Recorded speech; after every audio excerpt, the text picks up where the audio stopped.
2001. The year that everyone agrees is the most meaningful and fun year of sports. During the year of 2001, we got to see Kobe Bryant and Shaquille O'Neal, Ichiro Suzuki and his Seattle Mariners winning 116 games and setting a new record, Tiger Woods going berserk in the PGA Tour and exploding the popularity of professional golf in America, and the New York Yankees coming hairs away from winning a world championship after being closest to the biggest tragedy in American history. However, I'm not here to talk about the best year in sports. Today, I'm going to talk about the worst year in sports. Because one year, despite not having a strike or a pandemic, the outcomes were so boring, so meaningless, and so utterly unwatchable that I made a YouTube video on it. Now, before we begin, I'm going to discuss a few rules and reasons as to why I chose this year over a few other years that were pretty known for being bad. Firstly, this video is entirely my opinion. If you don't agree, that's fine, you don't have to watch the video. But my job is to, as a fan who visibly remembers watching everything I'm about to talk about unfold right before my eyes, highlight the terrible outcomes of these sporting events. Speaking of which, this video has to do with outcomes only. Strikes and global pandemics do not count. Otherwise, 2020 would easily take the cake for the worst year in sports history. Also, this list was judged based on current relevancy. Have any titles been tainted? Do people still talk about these titles? Did anything happen since then that makes these titles look better or worse? Alright, you got that? Let's get started. 2018 was a terrible year for sports. Sure, there was no pandemic or strike, but at times there were outcomes that were more boring than the average math class and less watchable than most news reports during 2020. We're going to go over this chronologically, so we're going to start our journey at the NBA championship. The 2018 finals really highlighted everything that's wrong with the NBA. In the 2018 finals, the Warriors and Cavaliers were meeting in the finals for the fourth year in a row. Both teams had a pretty well-known single player that seemed to carry them into the finals alone.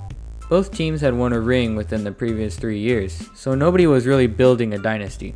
LeBron failed to carry the team to another championship due to him being completely alone on a roster.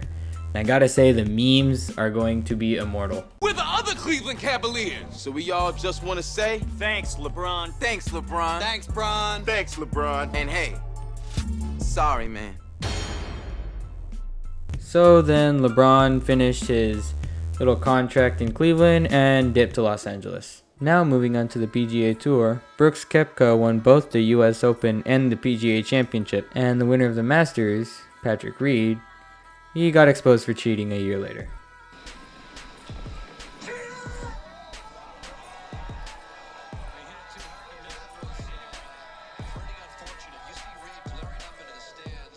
And now we arrive in October, my favorite month of the year. The air gets cooler, the leaves get crisper, and baseball comes to a roaring climax.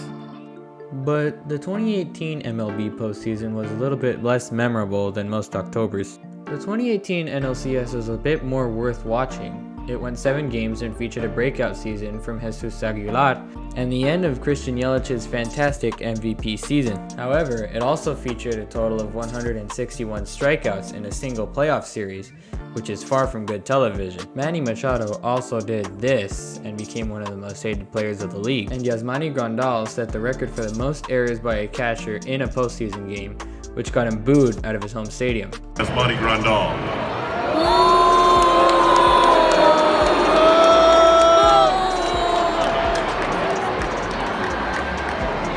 And as for the ALCS, both teams are caught cheating 2 years later. Oh my god! Wow! Oh my god! The 2018 World Series was known for 2 big records that were broken.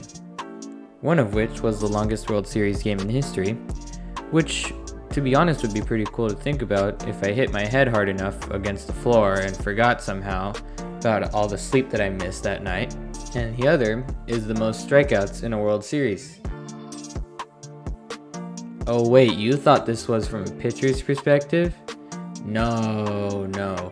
Cody Bellinger currently holds the record for the most strikeouts in a single World Series with 17, which isn't too bad because the 2018 World Series had a lot of strikeouts, combined total of 109 as a matter of fact. And after that, the Red Sox won the series in Game 5, though I can't say I quite remember this happening. I may have been playing Fortnite at that point, not quite sure, but when a Dodger fan drops watching the World Series for Fortnite, that's pretty bad. Oh yeah, and the Red Sox got caught up in one of the biggest cheating scandals of all time 2 years later, so that happened. And finally, we have Super Bowl 53. Good God, where do I start with this? The Rams definitely had a lot to prove since they had only been in Los Angeles for 2 years after escaping the witch. Fortunately for them, the Rams had made it to the Super Bowl after a fantastic 6-0 start. But let's see what interesting and hopefully fun team from the AFC they'll be facing in the Super Bowl.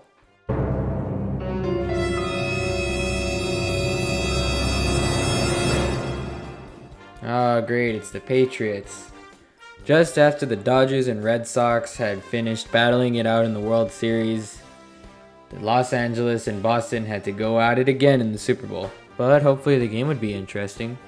Both teams are being represented by an elite coach. In one corner, you had the legendary future Hall of Famer Bill Belichick, and in the other, you had the up-and-coming, very young Sean McVay. However, all of a sudden, it seemed that both teams had forgotten what a pass is. I mean, look at this. A combined total of 73 pass attempts for the entire game between both teams. For the entire 3.5-hour production, we got to see 40 completions. Good God. And now let's look at the rushers. Only a total of 202 yards were taken the entire game via rushing. And you may be wondering, where did everybody's offense really perform?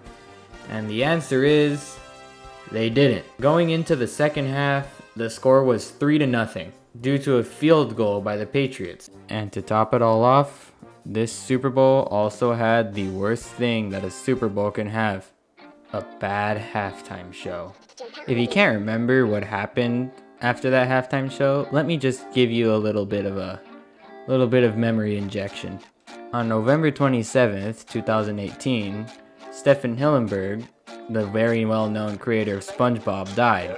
And then good old Reddit, the hero of the internet, decided to make an idea of putting Sweet Victory onto the Super Bowl halftime show. Before long, more than 1 million people had signed the petition to have Sweet Victory played at the Super Bowl halftime show. Now, change.org is notorious for having very little change when a huge number of people sign a petition, and most of the time it doesn't even do anything at all. And so then, after 1,200,000 signatures, this was the end result.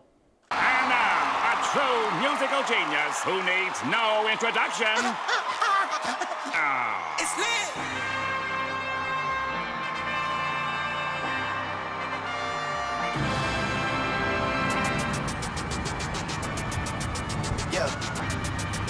Yeah.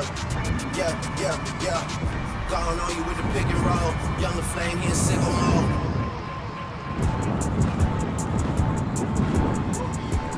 Faith is here. Quit all the ice on in the booth. At the gate. They didn't even perform the song. It was just a weird opening to sicko mode. Most people didn't even know what was going on until it was over.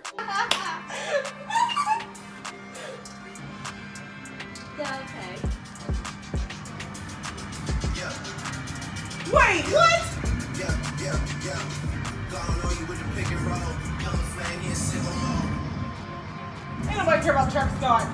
I was so expecting Sweet Victory. Yeah, I thought you Like, what the hell? I thought you said SpongeBob. It should have been Sweet Victory. Yeah! And so after that, the internet revolted in the only way it knows how, making memes. Oh yeah.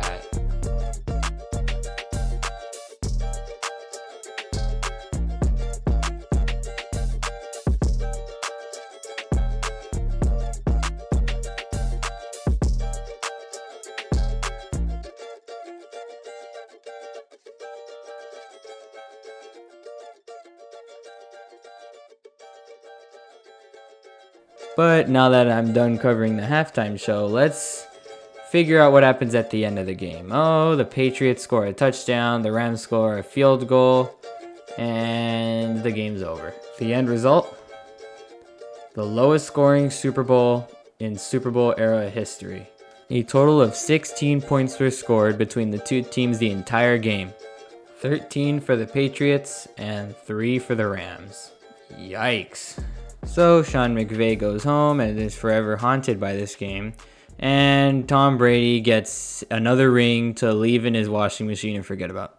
And with that, the dumpster fire that is 2018 comes to a close. Once again, please keep in mind that this is all my opinion. There is no real way to tell which year is the worst, although I thought 2018 was the worst. If there was a year that you thought was worse, please let me know in the comments. I would like to hear everybody else's argument and find out about some other bad years there were. Also, I'd like to announce that I'm joining a podcast group with a few of my friends, which is led by Alien is Live. So if you got nothing to do, or are looking for a way to drown out the sound of yourself crying while doing homework for online classes, check out the podcast I'm in, The Editor's Lounge, on Spotify. And above all else, thanks for watching this video. I know this one was a bit different from the rest of the videos I've made, so thanks for sticking around. I might make some more of these in the future, just let me know in the comments. And once again, my name is Salted Anna, and I'll see you next time.